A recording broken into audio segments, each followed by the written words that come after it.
Chaque mois, nous faisons de plus en plus appel aux découverts autorisés. Suivant nos revenus, notre banque nous l'accorde. Mais qu'en est-il réellement? Est-ce un simple service de notre banquier? Combien cela nous coûte? Bref, le découvert, est-ce la solution?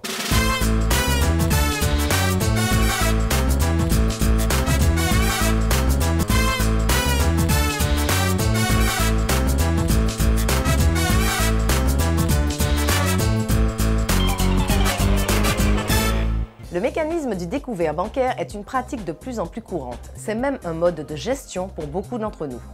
Mais il faut savoir que le découvert autorisé est en fait une opération de crédit à court terme. En effet, votre banque vous autorise à être débiteur sur une période déterminée et avec un montant maximum à ne pas dépasser. La banque, par cette opération, vous avance des fonds moyennant des intérêts appelés agio, qui sont prélevés directement sur votre compte. Non, votre banquier n'est pas tenu de vous accorder un découvert et en cas de non-respect des conditions de celui-ci, il peut vous supprimer cette avance de trésorerie. Mais il faut savoir que vous lui rapportez beaucoup chaque année. En effet, tout cela n'est pas gratuit et très souvent les taux sont équivalents au crédit revolving. Il est important avant d'accepter un découvert de vérifier avec lui le taux du montant autorisé.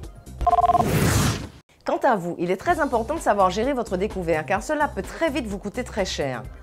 Tous les dépassements vous seront facturés et l'addition devient vite importante. Attention également en cas de dépassement, votre banque peut systématiquement refuser vos prélèvements. Beaucoup de personnes oublient de calculer tout cela. Il n'est pas rare d'observer qu'un découvert autorisé de 1 000 €, soit l'addition de tous les frais agio plus frais d'intervention sur 3 ou 4 ans. Comme nous le disions, le découvert n'est pas la solution miracle à tous les problèmes de trésorerie que vous pouvez rencontrer. Le découvert doit être la conséquence d'une situation financière ponctuelle et pas un mode de gestion au quotidien. D'autant que si votre situation financière est tendue, elle le deviendra encore plus avec tous les frais et autres agios à payer. À terme, le crédit coûte moins cher.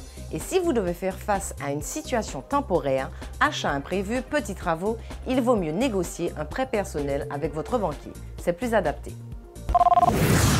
Votre découvert vous est généralement accordé pour une durée de 30 jours. Votre compte doit afficher au bout des 30 jours un solde créditeur. La banque est tenue de prendre en compte votre capacité financière à faire face au remboursement de votre découvert sous 30 jours. De plus, si on vous accorde un débit autorisé plus important, vous devez signer un accord avec votre banque. Vous pouvez surtout faire marcher la concurrence, même dans le domaine bancaire. Il existe de grosses différences de coûts entre les établissements. Donc, avant de négocier avec votre agence bancaire, n'hésitez pas à comparer les tarifs.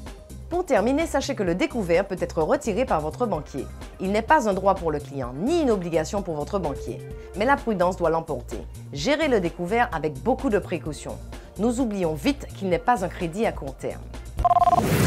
Votre banque doit vous indiquer le taux des agios perçus et en cas d'abus par celle-ci, sachez que la jurisprudence admet la possibilité de révision des intérêts perçus par la banque, en remontant même sur les années antérieures.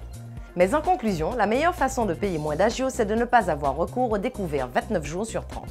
Voilà, notre temps est écoulé. On se donne rendez-vous demain avec un autre sujet. Bonne journée à tous.